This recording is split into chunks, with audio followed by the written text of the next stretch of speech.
ಪ್ರಿಯ ವಿದ್ಯಾರ್ಥಿಗಳೇ, ಈಗಾಗಲೇ ನೀವು ಕನಕದಾಸರ ಸೆಟೆ ಹೇಳಿ ಸಂಸಾರ ಕೆಡಿಸಬೇಡ ಎನ್ನುವಂತಹ ಕೀರ್ತನೆಯ ಅಥವಾ ಪದ್ಯದ ಮೊದಲ ಪದ್ಯದ ವಿವರಣೆಯನ್ನು ಕೇಳಿದ್ದೀರ ನೀವು. ಈ ಒಂದು ಪದ್ಯದಲ್ಲಿ ಮೊದಲ ಭಾಗದಲ್ಲಿ ಹೇಳ್ತಾರೆ, ಕೀರ್ತನೆ ಮಾಡಿ ಕೈವಲ್ಯ ಪಡೆದವರು ನಾವು, ಅಂದರೆ ಭಜನೆಯನ್ನು ಮಾಡೋದರ ಮೂಲಕ, ದೇವರನ್ನು ಭಜಿಸುವುದರ ಮೂಲಕ ಮೋಕ್ಷವನ್ನು ಗಳಿಸಿಕೊಂಡಿದ್ದೀವಿ ಅಂತ ಅಂದ್ಬಿಟ್ಟು ಹೇಳ್ತಾರೆ. ಅದಾದಮೇಲೆ ಹಲವು ರೀತಿಯ ಇಂದ್ರಿಯಾಸಕ್ತಿ ಅಥವಾ ವಿಷಯಾಸಕ್ತಿಯ ಮೂಲಕ ಮನುಷ್ಯ ಅವುಗಳ ಹಿಂದೆ ಬಿದ್ದು ಅಥವಾ ಅವುಗಳ ಹಂಬಲಪಟ್ಟು ತನ್ನ ಜೀವನವನ್ನು ವ್ಯರ್ಥ ಮಾಡಿಕೊಳ್ತಾನೆ ಅಂತ ಹೇಳ್ತಾರೆ. ಮತ್ತು ಶಕ್ತಿಯುತರ ಜೊತೆಯಲ್ಲಿ ಹಗೆತನವನ್ನು ಮಾಡಬೇಡ ಅಂತಂದ್ಬಿಟ್ಟು ಹೇಳ್ತಾರೆ. ಮತ್ತು ಹೀನ ಕುಲದಲ್ಲಿ ಹುಟ್ಟಿದ್ದಾನೆ ಅಂತಂದ್ಬಿಟ್ಟು ಬೇರೆಯವರನ್ನು ಹೀಯಾಳಿಸೋದು ಬೇಡ ಅಂತಂದ್ಬಿಟ್ಟು ಹೇಳ್ತಾರೆ. ಯಾವುದೇ ಕಾರಣಕ್ಕೂ ಸಹಿತ ಇನ್ನೊಬ್ಬರನ್ನು ಕಡೆಗಣಿಸಬಾರ್ದು ಅಂತ ಹೇಳ್ತಾರೆ. ಮತ್ತು ಹರಿಯನ್ನು ಹೊಗಳದಂಥ ನಾಲಿಗೆ ಬೇಡ ಅಂತಲೂ ಸಹಿತ ಹೇಳ್ತಾರೆ. ಇದು ದೇವರ ಮೇಲಿನ ಒಂದು ಪ್ರೀತಿಯನ್ನು ತೋರಿಸುವುದನ್ನು ನಾವಿಲ್ಲಿ ನೋಡ್ಬೋದು. ಅದರ ಮುಂದುವರೆದ ಭಾಗವನ್ನು ಈ ಒಂದು ವಿವರಣೆಯಲ್ಲಿ ನಾವು ನೋಡೋದಕ್ಕೆ ಸಾಧ್ಯ ಇದೆ. ಕನಕದಾಸರು ಹೇಳ್ತಾ ಹೋಗ್ತಾರೆ, ಮಂದಮತಿಗಳ ಕೂಡ ಮಹಾಕಥೆಯ ನುಡಿಯಬೇಡ ಅಂತ. ಮಂದಮತಿಗಳು ಈಗ ಬುದ್ಧಿಹೀನರು ಅಂತ. ನಾವು ಕೆಲವು ವ್ಯಕ್ತಿಗಳ ಜೊತೆಯಲ್ಲಿ ಯಾವುದೇ ಕಾರಣಕ್ಕೂ ಸಹಿತ ವಾದವನ್ನು ಮಾಡಬಾರ್ದು ಅಥವಾ ಅನವಶ್ಯಕವಾದಂಥ ಮಾತುಗಳನ್ನು ಆಡೋದಕ್ಕೆ ಹೋಗಬಾರ್ದು. ಅದರಲ್ಲಿ ಒಂದೇನಪ್ಪ ಅಂತಂದರೆ, ಮೊದಲನೇದಾಗಿ ಮಂದಮತಿಗಳು, ಬುದ್ಧಿಹೀನರು. ಇನ್ನು ಎರಡನೇದಾಗಿ ಏನಪ್ಪ ಅಂದರೆ ಕುಡುಕರ ಬಳಿ. ಮೂರನೇದಾಗಿ ಅಹಂಕಾರ ಇರುವಂಥವ್ರ ಬಳಿ ನಾವು ಯಾವುದೇ ಕಾರಣಕ್ಕೂ ಸಹಿತ ಮಾತಾಡೋಕ್ಕೆ ಹೋಗಬಾರ್ದು. ಯಾಕೆಂದರೆ ನಮ್ಮ ಮಾತಿಗೆ ಬೆಲೆ ಇರೋದಿಲ್ಲ. ಈ ಕಾರಣಕ್ಕೋಸ್ಕರ ನಾವು ಎಚ್ಚರಿಕೆಯಲ್ಲಿರಬೇಕಾಗತ್ತೆ. ಅದರಲ್ಲೂ ಸಹಿತ ಮಹಾಕಥೆಯನ್ನು ಯಾವುದೇ ಒಂದು ಕಷ್ಟ ಸುಖವನ್ನಾಗಿರಲಿ ಅಥವಾ ಪುರಾಣವನ್ನಾಗಿರಲಿ ನಾವು ಅವ್ರ ಹತ್ರ ಹೇಳಕ್ಕೆ ಹೋಗಬಾರ್ದು. ಯಾಕೆ ಅಂತಂದರೆ ಅವ್ರು ಕೇಳುವ ಮನೋಸ್ಥಿತಿಯಲ್ಲಿ ಅವ್ರು ಇರೋದಿಲ್ಲ. ಅವರು ಯಾರು ನಮ್ಮ ಮಾತಿಗೆ ಬೆಲೆಯನ್ನು ಕೊಡೋದಿಲ್ವೋ ಅವರ ಬಳಿ ಎಷ್ಟು ಮಾತನಾಡೋದಕ್ಕೆ ಸಹಿತ ಪ್ರಯೋಜನ ಇಲ್ಲ ಅಂತ. ಅದಕ್ಕೆ ಇಲ್ಲಿ ಹೇಳ್ತಾರೆ, ನೀನು ಬುದ್ಧಿ ಇರೋವಂಥವನಾದರೆ ಯಾರು ಬುದ್ಧಿಹೀನರಿರ್ತಾರೋ ಅವ್ರ ಹತ್ರ ಏನು ಮಾತಾಡೋಕ್ಕೆ ಹೋಗಬೇಡ.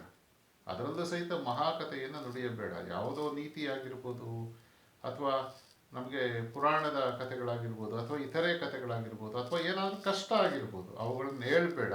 ಯಾಕೆಂದರೆ ಅವ್ರು ಕೇಳಿಸ್ಕೊಳ್ಳೋದು ಇಲ್ಲ, ಕೇಳಿಸ್ಕೊಂಡ್ರೆ ಪ್ರಯೋಜನವೂ ಸಹಿತ ಇಲ್ಲ.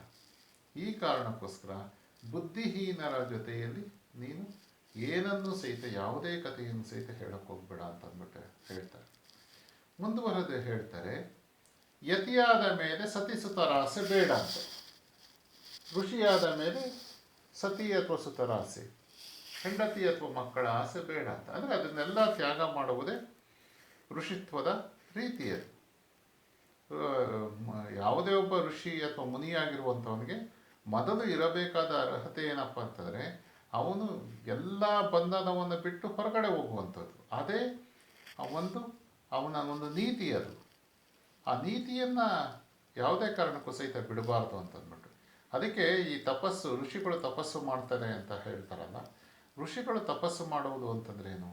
ಎಲ್ಲ ಬಂಧನವನ್ನು ಕಳೆದುಕೊಳ್ಳುವುದು, ಜೊತೆಗೆ ಅವನು ಈ ಒಂದು ಲೌಕಿಕವಾದಂಥ ಸುಖವನ್ನು ಬಿಟ್ಟು ಹೊರಗಡೆ ಹೋಗುವಂಥದ್ದು, ಅಥವಾ ನಾವು ಇತರೆ ವ್ಯಕ್ತಿಗಳು ತಿನ್ನುವಂಥ ಆಹಾರವನ್ನು ತ್ಯಜಿಸುವಂಥದ್ದು, ಇತರೆ ಆಸೆಗಳಿರುತ್ತಲ್ಲ ಎಲ್ಲವನ್ನು ಸಹಿತ ತ್ಯಾಗ ಮಾಡುವುದು ಯತಿಯಾದಂಥ ಅವನಿಗೆ ಇರಬೇಕಾದಂಥ ಲಕ್ಷಣ. ಅದಿಲ್ಲ ಅಂತಂದರೆ ಅವನು ಯತಿ ಅಂತ ಅನ್ನಿಸ್ಕೊಳ್ಳೋಕೆ ಸಾಧ್ಯ ಆಗೋದಿಲ್ಲ. ಈ ಕಾರಣಕ್ಕೋಸ್ಕರ ಸಂಬಂಧಗಳನ್ನು ಕಡಿದುಕೊಂಡು ಅವನು ಎಲ್ಲವನ್ನು ಸಹಿತ ಬಿಟ್ಟು ಹೊರಗಡೆ ಹೋಗಿದ್ದಾನೆ ಅಂತಂದರೆ ಅವನಿಗೆ ಯಾವುದೇ ಕಾರಣಕ್ಕೂ ಸಹಿತ ಹೆಂಡತಿ ಅಥವಾ ಮಕ್ಕಳು ಎನ್ನುವಂಥ ಆಸೆಯನ್ನು ಇಟ್ಕೋಬಾರದು. ಸಂಸಾರದ ಬಂಧನವನ್ನು ಅವನು ಅದರಿಂದ ಬಿಡುಗಡೆಗೊಂಡು ಹೊರಗಡೆ ಹೋಗಿರ್ತಾನೆ. ಈ ಕಾರಣಕ್ಕೋಸ್ಕರ ಯತಿಗಳಿಗೆ ಮಕ್ಕಳು ಮತ್ತು ಹೆಂಡತಿಯ ಮೇಲೆ, ಸಂಸಾರದ ಮೇಲೆ ಆಸೆಯನ್ನು ಇಟ್ಕೋಬಾರದು ಅಂತ. ಅದಾದಮೇಲೆ ಮುಂದುವರೆದು ಹೇಳ್ತಾರೆ, ಮತಿ ಬಿಟ್ಟು ಸಿಟ್ಟಿನಲ್ಲಿ ನುಡಿಯಬೇಡ. ಯಾವುದೇ ಕಾರಣಕ್ಕೂ ಸಹಿತ ನೀನು ಮತಿ ಬಿಟ್ಟು ಬುದ್ಧಿಹೀನನಾಗಿ ಯಾರ ಮೇಲೂ ಸಹಿತ ಕೋಪವನ್ನು ಮಾಡಿಕೊಳ್ಳೋಕೆ ಹೋಗಬೇಡ ಅಂತಂದ್ಬಿಟ್ಟು. ನಾವು ಸ್ವಲ್ಪ ಏನಾದರೂ ಸಹಿತ ಎಚ್ಚರ ತಪ್ಪಿದ್ರೆ, ಅಂದರೆ ಯಾವಾಗಲೂ ಸಹಿತ ನಮ್ಮ ಬುದ್ಧಿಯನ್ನು ನಾವು ಕೈಯಲ್ಲಿ ಇಟ್ಕೊಂಡಿರ್ಬೇಕಾಗತ್ತೆ. ಅದು ನಮಗೆ ಗೊತ್ತಿರಬೇಕಾಗತ್ತೆ. ನಾನು ಏನು ಮಾತಾಡ್ತಾ ಇದ್ದೀನಿ ನಮಗೆ ಗೊತ್ತಿರಬೇಕಾಗತ್ತೆ. ನಾವು ಪ್ರಜ್ಞಾಪೂರ್ವಕವಾಗಿ ಮಾತುಗಳನ್ನು ಆಡ್ತಾ ಇರಬೇಕಾಗತ್ತೆ. ಯಾವಾಗ ನಾವು ಆಲೋಚನೆಯನ್ನು ಬಿಡ್ತಾ ಹೋಗ್ತೀವಿ, ಆ ಕಡೆ ಗಮನವನ್ನೇ ಕೊಡೋದಿಲ್ವೋ ಅದನ್ನೇ ಮತಿ ಬಿಟ್ಟು ಅಂತ ಕರೆಯೋದು. ಅಂದರೆ ಬುದ್ಧಿಹೀನರಾಗಿ ನಾವು ಕೋಪದಿಂದ ಮಾತನಾಡುವುದು. ಆ ರೀತಿ ಕೋಪದಿಂದ ಮಾತನಾಡಿದಾಗ ಏನು ಮಾಡ್ತೀವಿ, ಜೋರಾಗಿ ಮಾತಾಡ್ತಾ ಇರ್ತೀವಿ. ಕೆಲವು ಸರ್ತಿ ಏನಾಗಿರುತ್ತೆ ಅಂತಂದರೆ ಅನವಶ್ಯಕವಾದಂಥ ಪದಗಳು ಸಹಿತ ಬಂದ್ಬಿಡುತ್ತೆ. ಮತ್ತು ಮಾತು ಜಾಸ್ತಿ ಆದರೂ ಸಹಿತ ಏನಾಗುತ್ತೆ ಅಂತಂತಂದರೆ ಅನೇಕ ಸಂದರ್ಭದಲ್ಲಿ ಹೊಡೆದಾಟಗಳು ಸಹಿತ ಬರುವಂಥ ಸಾಧ್ಯತೆ ಇರುತ್ತದೆ, ಮನಸ್ತಾಪಗಳು ಬರುವಂಥ ಸಾಧ್ಯತೆ ಇರುತ್ತದೆ. ಈ ಕಾರಣಕ್ಕೋಸ್ಕರ ನಮ್ಮ ಮನಸ್ಸನ್ನು ನಿಯಂತ್ರಣದಲ್ಲಿ ಇಟ್ಕೊಂಡಿರಬೇಕು. ಅದು ಒಂದು ಸಾರ್ತಿ ಮಾತು ಆಡಿದರೆ ಹೋಯಿತು, ಮುತ್ತು ಹೊಡೆದರೆ ಹೋಯಿತು ಅಂತಂದ್ಬಿಟ್ಟು ಹೇಳ್ತಾರೆ. ಅಂದರೆ ನಾವು ಎಚ್ಚರಿಕೆಯಲ್ಲಿರಬೇಕಾಗುತ್ತದೆ. ಮಾತನಾಡೋದಕ್ಕೆ ಮೊದಲು ಬೇರೊಬ್ಬರ ಬಳಿ ಮಾತನಾಡಬೇಕಾದ್ರೆ ಅದು ತುಂಬ ನಾವು ಎಚ್ಚರಿಕೆಯಲ್ಲಿರಬೇಕು. ಹಿತ ತಪ್ಪಿ ನುಡಿಯುವಂಥ ಹೆಂಡತಿಯು ಬೇಡ. ಮುಂದುವರೆದು ಹೇಳ್ತಾರೆ ಅವರು. ಹಿತ ತಪ್ಪಿ ನುಡಿಯುವಂಥದ್ದು ಅಂದರೆ ದಾರಿಯನ್ನು ತಪ್ಪಿ ನುಡಿಯುವಂಥವಳು, ತಪ್ಪಿ ಅವಳು ನಡೆಯುವಂಥವಳು. ಇದು ಪುರುಷನಿಗೂ ಸಹಿತ ಇವತ್ತು ಅನ್ವಯ ಆಗುತ್ತದೆ. ಯಾಕೆಂತಂದರೆ ಅನೇಕ ಸಂದರ್ಭದಲ್ಲಿ ಹಿಂದೆ ಹೇಳಿರುವಂಥ ಮಾತುಗಳು ಒಂದು ರೀತಿ ಪಾರ್ಶಿಯಾಲಿಟಿ ಅಂತ ಅಂದ್ಬಿಟ್ಟು ನಮ್ಗೆ ಅನಿಸುತ್ತದೆ ಅದು. ಆದರೆ ಇದು ಎರಡೂ ಸಹಿತ ಅನ್ವಯ ಆಗುತ್ತದೆ. ಹೆಂಡತಿಗೆ ಯಾವ ನಿಯಮವನ್ನು ಇಲ್ಲಿ ಅನ್ವಯಿಸ್ತಾರೋ ಅದು ಗಂಡನಿಗೂ ಸಹಿತ ಅನ್ವಯಿಸಬೇಕಾದಂಥ ನಿಯಮ. ಹಿತ ತಪ್ಪಿ ನುಡಿಯುವಂಥ ಹೆಂಡತಿಯೂ ಬೇಡ, ಹಿತ ತಪ್ಪಿ ನುಡಿಯುವಂಥ ಗಂಡನೂ ಬೇಡ ಅಂತ. ಯಾಕೆಂತಂದರೆ ಅವರಿಬ್ಬರು ಪರಸ್ಪರ ಪ್ರೀತಿಸಬೇಕಾಗತ್ತೆ, ಪರಸ್ಪರ ನಂಬಿಕೆಯನ್ನು ಇಟ್ಕೊಂಡಿರಬೇಕಾಗತ್ತೆ. ಹೆಂಡತಿಯ ಮೇಲೆ ಗಂಡನಿಗೆ ನಂಬಿಕೆ ಇರಬೇಕು, ಗಂಡನ ಮೇಲೆ ಹೆಂಡತಿಗೂ ಸಹಿತ ನಂಬಿಕೆಯನ್ನು ತಿರಬೇಕಾಗುತ್ತೆ. ಈ ಕಾರಣಕ್ಕೋಸ್ಕರ ಇಬ್ಬರು ಸಹಿತ ಹಿತ ತಪ್ಪಿ ನಡೆಯಬಾರದು ಅನ್ನೋದು ಇಲ್ಲಿ ನಾವು ಅರ್ಥ ಮಾಡ್ಕೋಬೇಕು. ಇದು ಹೆಂಡತಿಗೆ ಮಾತ್ರ ಅನ್ವಯ ಆಗುವಂಥ ಮಾತು ಅಲ್ಲ, ಗಂಡಸಿಗೂ ಸಹಿತ ಇದು ಅನ್ವಯ ಆಗುವಂಥ ಮಾತು. ಅಂದರೆ ದಾರಿ ತಪ್ಪಿ ನಡೆಯುವಂತಹ ಹೆಂಡತಿ ಅಥವಾ ಗಂಡ ಮನೆಯಲ್ಲಿದ್ದರೆ ಏನಾಗುತ್ತೆ ಅಂತಂದರೆ ಅನವಶ್ಯಕವಾದಂತಹ ಜಗಳಗಳು ಮನೆಗಳಲ್ಲಿ ಬೆಳೆಯೋದಕ್ಕೆ ಸಾಧ್ಯ ಆಗುತ್ತದೆ. ಇದರಿಂದ ಸಂಸಾರ ಅನ್ನೋದು ಹಾಳಾಗ್ತಾ ಇರುತ್ತದೆ. ಅದೇ ಹೇಳೋದು, ನಾವು ಸಂಬಂಧಗಳನ್ನು ಕಳೆದುಕೊಳ್ಳೋದಕ್ಕೆ ಮುಖ್ಯ ಕಾರಣ ಏನಪ್ಪ ಅಂದರೆ ಪರಸ್ಪರ ನಂಬಿಕೆಗಳೇ ನಮ್ಮಲ್ಲಿ ಇಲ್ಲದಂತೆ ಆಗಿಬಿಡುತ್ತದೆ. ಆ ಕಾರಣಕ್ಕೋಸ್ಕರ ಎಚ್ಚರಿಕೆಯಿಂದ ಇರಬೇಕಾಗುತ್ತೆ. ಸೊ ಈ ಪದ್ಯದಲ್ಲಿ ಹೇಳ್ತಾರೆ ಕನಕದಾಸರು, ಬುದ್ಧಿಹೀನರ ಜೊತೆಯಲ್ಲಿ ಯಾವುದೇ ಕಥೆಯನ್ನು ಹೇಳಕ್ಕೆ ಹೋಗಬೇಡ. ಯಾರು ಯತಿಯಾಗಿರ್ತಾನೋ ಅವನಿಗೆ ಹೆಂಡತಿ ಮಕ್ಕಳ ಮೇಲೆ ಆಸೆ ಇರಬಾರದು. ಮತ್ತು ಬುದ್ಧಿಹೀನರಾಗಿ ನಾವು ಕೋಪದಿಂದ ನುಡಿಯಬಾರದು. ಮತ್ತು ಹಿತತಪ್ಪಿ ನುಡಿಯುವಂತಹ ಹೆಂಡತಿಯನ್ನೋಳು ಇರಬಾರದು ಅಂತಂದ್ಬಿಟ್ಟು ಇಲ್ಲಿ ಹೇಳ್ತಾರೆ. ಇದನ್ನು ನಾವು ಗಂಡನೂ ಇರಬಾರದು ಅಂತಂದ್ಬಿಟ್ಟು ಅರ್ಥವನ್ನು ಮಾಡ್ಕೋಬೇಕಾಗುತ್ತದೆ. ಅದಾದಮೇಲೆ ಮುಂದುವರೆದು ಹೇಳ್ತಾರೆ ಕನಕದಾಸರು, ವಿಟ ಜನರ ಕೂಡಿ ವೇಶ್ಯಾವಾರ್ತೆಗೆ ಇಳಿಯಬೇಡ ಅಂತ. ವಿಟ ಜನರು ಅಂತಂದರೆ ಯಾರು? ಪೋದಿ ವ್ಯಕ್ತಿಗಳು ಅಥವಾ ಪೋದಿ ಜನರು, ಕೆಟ್ಟ ಜನರು ಅಥವಾ ಪುಂಡರು ಅಂತ ಕರಿಬೋದು. ಅವ್ರ ಜೊತೆ ಸೇರಿದ್ರೆ ಏನಾಗುತ್ತೆ, ಸಹವಾಸ ದೋಷ ಅಂತ ನಾವು ಹೇಳ್ತೀವಲ್ಲ. ನಾವು ಸಹವಾಸ ದೋಷ ಅಂತಂದರೆ ಏನಾಗುತ್ತೆ, ಬೇರೆಯವರು ಏನು ಹೇಳ್ತಾರೋ ಅದನ್ನು ಕೇಳುವಂಥದ್ದು, ಬೇರೆಯವರು ಏನು ಮಾಡ್ತಾರೋ ನಾವು ಅದನ್ನೇ ಮಾಡುವಂಥದ್ದು. ನಮ್ಮ ವಿವೇಚನೆ ಅನ್ನೋದು ನಮಗೆ ಇರೋದಿಲ್ಲ. ಇನ್ನೊಬ್ಬರು ಮಾಡಿದ್ದನ್ನು ನಾವು ಅನುಸರಿಸಬೇಕು ಅಂತ ಅಂದ್ಕೊಳ್ಳೋದು. ವೇಶ್ಯ ವಾರ್ತೆಗೆ ಇಳಿಯಬೇಡ, ವೇಶ್ಯೆಯರ ಸಂಘವನ್ನು ಮಾಡಬೇಡ. ವೇಶ್ಯೆಯರನ್ನು ಸಂಘವನ್ನು ಮಾಡಬೇಡ ಅಂತ ಯಾಕೆ ಹೇಳ್ತಾರೆ ಅಂತಂದರೆ, ಇದು ಸಂಸಾರವನ್ನು ಹಾಳು ಮಾಡಿಕೊಳ್ಳೋದಕ್ಕೆ ಒಂದು ದಾರಿ ಆಗ್ತಾ ಇರ್ತದೆ ಅಷ್ಟೇ. ಅಂದರೆ ನಾವು ಅನೈತಿಕವಾಗಿ ಜೀವನವನ್ನು ನಡೆಸುವಂಥ ಸಂದರ್ಭ ಬರುತ್ತದೆ. ಈ ಕಾರಣಕ್ಕೋಸ್ಕರ ಕೆಟ್ಟ ಜನರ ಜೊತೆಯಲ್ಲಿ ಸೇರಿಕೊಂಡು ನಮ್ಮ ನೈತಿಕತೆಯನ್ನು ಅಥವಾ ನೀತಿಯನ್ನು ಬಿಟ್ಟು ನಾವು ಬದುಕುವಂತಹ ಸಂದರ್ಭ ಬರಬಾರ್ದು ಎನ್ನುವುದು ಇಲ್ಲಿ ಕನಕದಾಸರ ಒಂದು ಉದ್ದೇಶ ಅಷ್ಟೇ. ಈ ಕಾರಣಕ್ಕೋಸ್ಕರ ಅವ್ರು ಹೇಳ್ತಾರೆ, ವಿಟ ಜನರ ಕೂಡಿ ವೇಶ್ಯ ವಾರ್ತೆಗೆ ಇಳಿಯಬೇಡ ಅಂತಂದು. ಸೊ ಇಲ್ಲಿ ವಿಟ ಜನರು ಅಂತಂದರೆ ಕೆಟ್ಟ ಜನರು ಎನ್ನುವಂಥ ಅರ್ಥವನ್ನು ನಾವು ಮಾಡ್ಕೋಬೇಕಾಗುತ್ತೆ. ಅದಾದಮೇಲೆ ಹೇಳ್ತಾರೆ, ಸೆಟೆ ಹೇಳಿ ಸಂಸಾರ ಕೆಡಿಸಬೇಡ ಅಂತ. ಇದೇ ನಿಮಗೆ ಇರುವಂಥ ಟೈಟಲ್ ಅದು, ಈ ಒಂದು ಪದ್ಯದ ಶೀರ್ಷಿಕೆ ಅದು. ಸೆಟೆ ಹೇಳಿ ಸಂಸಾರ ಕೆಡಿಸಬೇಡ ಅಂತ. ಸೆಟೆ ಎಂದರೆ ಸುಳ್ಳು, ಸುಳ್ಳನ್ನು ಹೇಳಿ ನಾವು ಸಂಸಾರವನ್ನು ಹಾಳು ಮಾಡ್ಕೋಬಾರ್ದು ಅಂತ. ಒಂದು ಸಾರ್ತಿ ನಂಬಿಸ್ಬೋದು, ಎರಡು ಸಾರ್ತಿ ನಂಬಿಸ್ಬೋದು. ಪ್ರತಿ ಸಾರ್ತಿ ಸುಳ್ಳು ಹೇಳಿದ್ರೆ ಯಾರು ಸಹಿತ ನಂಬೋದಿಲ್ಲ, ಮನೆಯವರು ನಂಬೋದಿಲ್ಲ, ಹೊರಗಿನವರು ಸಹಿತ ನಂಬೋದಿಲ್ಲ. ಸೊ ಸುಳ್ಳು ಅನ್ನೋದೇನಾಗಿರುತ್ತೆ ಅಂತಂದರೆ ನಂಬಿಕೆಯನ್ನು ಕಳೆದುಕೊಳ್ಳುವಂಥ ಸಂದರ್ಭ ಬರುತ್ತದೆ. ಒಂದು ಸಾರ್ತಿ ಸುಳ್ಳು ಹೇಳಿದ್ರೆ ಸುಳ್ಳಿನ ಸರಮಾಲೆಯನ್ನು ಪೂಣಿಸ್ತಾ ಇರ್ತೀವಿ ನಾವು. ಅದಕ್ಕೇ ಸುಳ್ಳನ್ನು ಹೇಳೋದು ಬೇಡ. ಸತ್ಯ ಅನ್ನೋದು ಯಾವತ್ತೂ ಸಹಿತ ಒಂದೇ ಇರುತ್ತದೆ, ಸುಳ್ಳು ಅನ್ನೋದು ಹಲವಾರು ಇರುತ್ತೆ. ಎಷ್ಟೇ ಸುಳ್ಳು ಹೇಳಿದರೂ ಸಹಿತ ಅದು ಸತ್ಯ ಆಗೋದಕ್ಕೆ ಸಾಧ್ಯ ಆಗೋದಿಲ್ಲ. ಸತ್ಯ ಯಾವತ್ತೂ ಸಹಿತ ಒಂದೇ ಇರುತ್ತೆ, ಸುಳ್ಳು ಎನ್ನುವುದು ಹಲವಾರು ಇರುತ್ತೆ. ಆ ಕಾರಣಕ್ಕೋಸ್ಕರ ಸುಳ್ಳನ್ನು ಹೇಳಿ ಮನುಷ್ಯರ ನಡುವಿನ ಸಂಬಂಧಗಳು ಮನುಷ್ಯರ ನಡುವಿನ ನಂಬಿಕೆಯನ್ನು ಹಾಳು ಮಾಡಿಕೊಳ್ಳುವಂಥ ಸಂದರ್ಭ ಬರಬಾರ್ದು. ಅದಕ್ಕೆ ಹೇಳ್ತಾರೆ ಸೆಟೆ ಹೇಳಿ ಸಂಸಾರ ಕೆಡಿಸಬೇಡ ಅಂತಂದ್ಬಿಟ್ಟು. ಆ ಸಂಸಾರ ಅನ್ನೋದು ಎರಡು ಅರ್ಥ ನಾನು ಹಿಂದೆ ಹೇಳಿದ್ದೀನಿ. ನಾನು ನಿಮಗೆ ಸಂಸಾರ ಅಂತಂದರೆ ನಮ್ಮ ಕುಟುಂಬ ಎನ್ನುವಂಥ ಅರ್ಥ ಇದೆ. ಇನ್ನೊಂದು ಅರ್ಥ ಏನಪ್ಪ, ಸಂಸಾರ ಅಂತಂದ್ರೆ ನಮ್ಮ ಸಮಾಜವೂ ಸಹಿತ ಒಂದು ಕುಟುಂಬದಂತೆ ಇರುತ್ತದೆ. ಅದು ಮನುಷ್ಯರ ನಡುವಿನ ನಂಬಿಕೆ ಇಲ್ಲಿ ಮುಖ್ಯ ಆಗುತ್ತೆ. ಆ ಕಾರಣಕ್ಕೋಸ್ಕರ ಅದಕ್ಕೆ ಯಾವುದೇ ರೀತಿಯ ತೊಂದರೆ ಆಗದಂತೆ ನಡ್ಕೋಬೇಕು ಅಂತಂದರೆ ನಾವು ಯಾವಾಗಲೂ ಸಹಿತ ಸತ್ಯವನ್ನು ಹೇಳಬೇಕು ಅಥವಾ ಪ್ರಾಮಾಣಿಕರಾಗಿ ಇರಬೇಕು ಅಂತಂದರೆ. ಪ್ರಾಮಾಣಿಕತೆ ಅನ್ನೋದು ಒಂದು ನೀತಿ. ಸುಳ್ಳು ಹೇಳುವುದೇನಪ್ಪ ಅಂದರೆ ಅನೀತಿ. ಅನೀತಿಯ ಕೆಲಸಗಳನ್ನು ಮಾಡೋದು ಬೇಡ ಅಂತಂದ್ಬಿಟ್ಟು ಹೇಳ್ತಾರೆ. ಯಾಕಂದರೆ ಸಂಬಂಧ ಹಾಳಾಗೋಗುತ್ತದೆ. ಅದಾದಮೇಲೆ ಇನ್ನೊಂದು ಮಾತನ್ನು ಹೇಳ್ತಾರೆ, ತುಟಿ ಮೀರಿದ ಹಲ್ಲ ಅಂತೆ ದ್ಯೂತ ಎಂದಿಗೂ ಬೇಡ ಅಂತ. ಜೂಜಾಟ ಆಡುವುದು ಎಲ್ಲ ಸಂದರ್ಭದಲ್ಲೂ ಸಹಿತ ನಮ್ಮನ್ನು ಕಷ್ಟಕ್ಕೆ ಅಥವಾ ತೊಂದರೆಗೆ ಈಡು ಮಾಡ್ತಾ ಇರ್ತದೆ. ನಿಮಗೆ ನಾನು ಈ ಒಂದು ಕೀರ್ತನೆಯ ಆರಂಭದಲ್ಲಿ ಅಥವಾ ಪುರಂದರದಾಸರ ಕೀರ್ತನೆಯನ್ನು ವಿವರಿಸುವಂಥ ಸಂದರ್ಭದಲ್ಲಿ ನಾನು ಹೇಳಿದ್ದೆ. ನಾನು ನಿಮಗೆ ಅಲ್ಲಿ ಎರಡು ಪುರಾಣ ಪಾತ್ರಗಳು ಬರುತ್ತದೆ. ನಳಮಾಂಧಾತರೇನಾದರೆಂಬುದ ನೀ ತಿಳಿದು ನೋಡೆಚ್ಚರಿಕೆ. ಪುರಂದರದಾಸರು ಹೇಳ್ತಾರೆ, ನಳ ಮಹಾರಾಜನ ಕಥೆಯನ್ನು ನೀವು ನೆನಪಿಸಿಕೊಳ್ಳಿ. ಅದಕ್ಕಿಂತಲೂ ಮುಖ್ಯವಾಗಿ ನಮಗೆ ಮಹಾಭಾರತದ ಕಥೆ ಇದೆಯಲ್ಲ, ಆ ಮಹಾಭಾರತದ ಕಥೆ ನಮಗೆ ಒಂದು ಪಾಠ. ಅದು ಯಾಕೆ ಅಂತಂತಂದರೆ ನಳನ ಕಥೆಯಲ್ಲಿ ಹೇಗೆ ಅವನು ಜೂಜಾಡಿ ತನ್ನ ರಾಜ್ಯವನ್ನು ಕಳ್ಕೊಳ್ತಾನೋ, ಕಷ್ಟಕ್ಕೆ ಗುರಿಯಾಗ್ತಾನೋ, ಅದೇ ರೀತಿಯಲ್ಲಿ ಪಾಂಡವರು ಸಹಿತ ಏನು ಮಾಡ್ತಾರೆ, ಜೂಜಾಡ್ತಾರೆ. ಅವರು ತಮ್ಮ ರಾಜ್ಯವನ್ನು, ಪರಿವಾರವನ್ನೆಲ್ಲವನ್ನು ಸಹಿತ ಕಳೆದುಕೊಂಡು ಹುಟ್ಟ ಬಟ್ಟೆಯಲ್ಲಿ ಅಥವಾ ಅದನ್ನು ಸಹಿತ ಕಳಿಸಿ ಅವರು ಕಾಡಿಗೆ ಹೋಗಬೇಕಾದಂಥ ಪರಿಸ್ಥಿತಿ ನಿರ್ಮಾಣ ಆಗುತ್ತದೆ. ಅದಕ್ಕೆ ಹೇಳ್ತಾರೆ ಜೂಜಾಟ ಆಡುವುದು ಬೇಡ ಅಂತ ಹೇಳ್ತಾರೆ. ಅದಕ್ಕೆ ಇಲ್ಲಿ ಹೇಳ್ತಾರೆ ಹಿಂದಿನ ಅದನ್ನು ಸಾಂಕೇತಿಕವಾಗಿ ಬಳಸ್ಕೊಂಡು ತುಟಿ ಮೀರಿದ ಹಲ್ಲಂತೆ ಅಂತ ಹೇಳ್ತಾರೆ.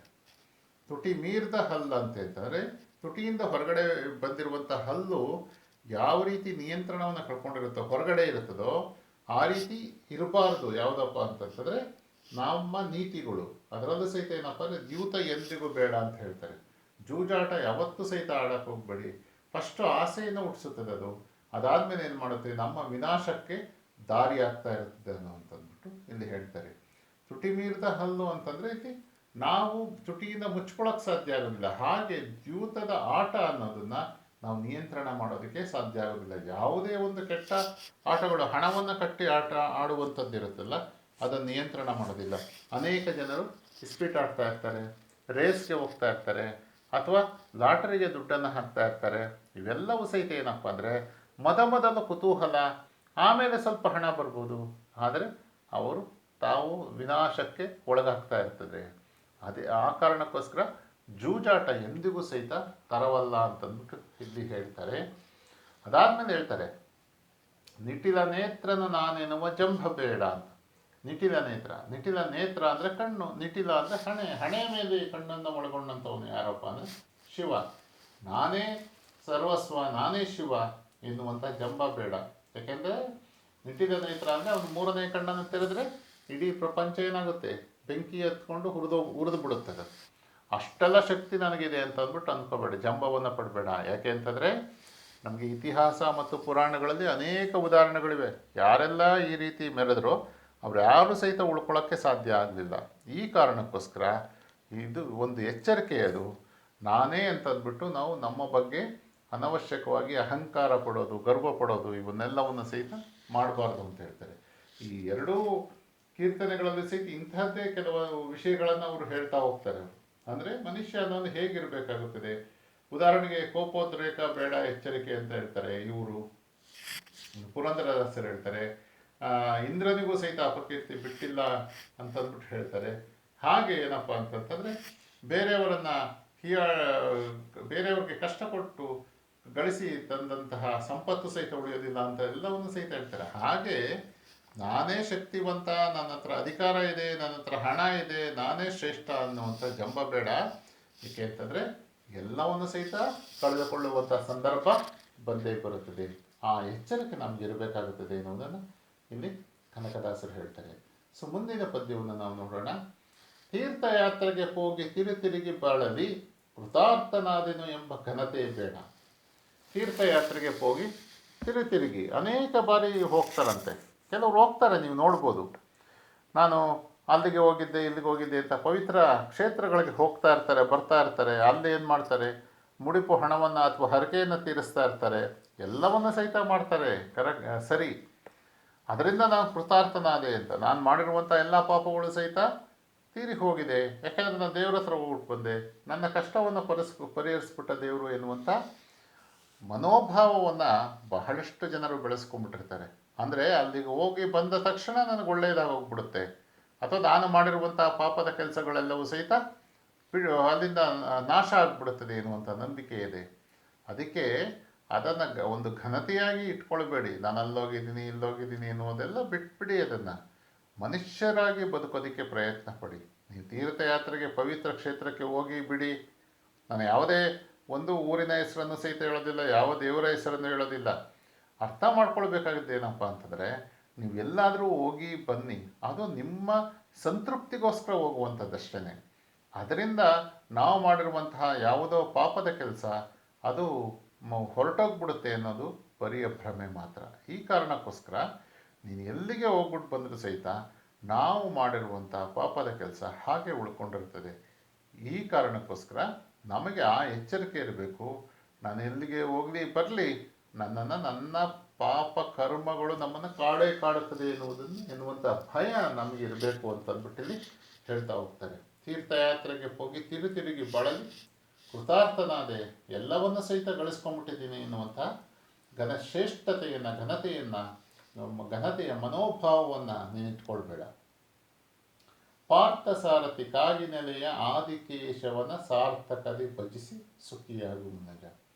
ಪಾರ್ಥ ಸಾರಥಿ, ಪಾರ್ಥ ಅಂತಂದರೆ ಯಾರು? ಅರ್ಜುನ. ಸಾರಥಿ ಅಂತಂದರೆ ಅವನ ರಥಕ್ಕೆ ಸಾರಥಿಯಾಗಿದ್ದಂಥವನು ಯಾರು? ಕೃಷ್ಣ. ಕೃಷ್ಣ ಅಂತಂದರೆ ವಿಷ್ಣು. ಅವನು ಎಲ್ಲಿದ್ದಾನೆ? ಕಾಗಿನೆಲೆಯ ಆದಿಕೇಶವ.